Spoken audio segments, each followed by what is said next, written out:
Madame, monsieur, bonsoir. Veillons, le personnel a accepté la fusion avec Ackermann cet après-midi. Reste que certaines conditions doivent encore être négociées avec le partenaire suisse-allemand. La filière gymnasiale sport-études passée au scanner.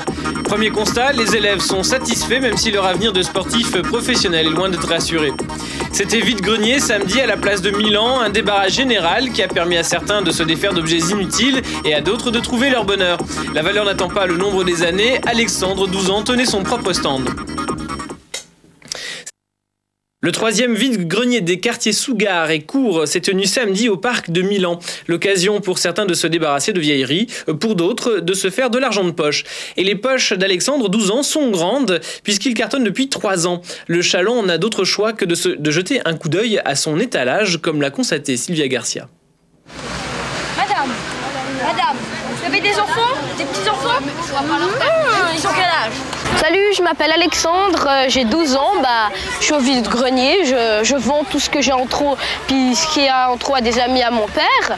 Puis j'adore ça parce que c'est vraiment amusant et c'est cool. Donc en plus on gagne de l'argent, c'est parfait. Certains ont décidément la bosse du commerce. C'est le cas d'Alexandre, 12 ans, un écolier lausannois. Le vide-grenier lui a permis pour la 3e fois d'exercer son talent de vendeur. Sa technique, la tchatch.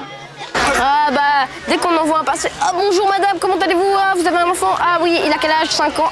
Quand j'avais 5 ans, j'adorais ça, et tac, et c'est vendu. Normalement, généralement. Donc faut pas rester assis puis attendre que le client vienne, faut la pâter. Ah, il est génial, c'est un vraiment vendeur lui. Voilà, c'est cool. Oh, il est top. Non, il est bien. Il argumente. Sur son stand, un inventaire à l'après-vert, glané chez les amis de son père. Parmi les objets, par exemple, un crachoir de l'hôtel Royal Savoie.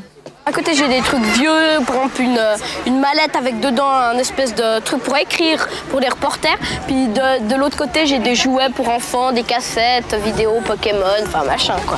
J'ai tout. Malgré le plaisir qu'il trouve à héler les badauds, Alexandre est bien décidé à ne faire de cette activité qu'un hobby.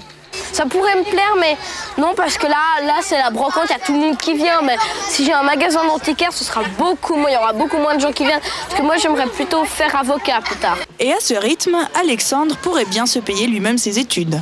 La première année, j'ai fait 250, deuxième 500. Si j'arrive encore à doubler, à me faire 1000 francs, ce serait génial. Pari perdu pour Alexandre.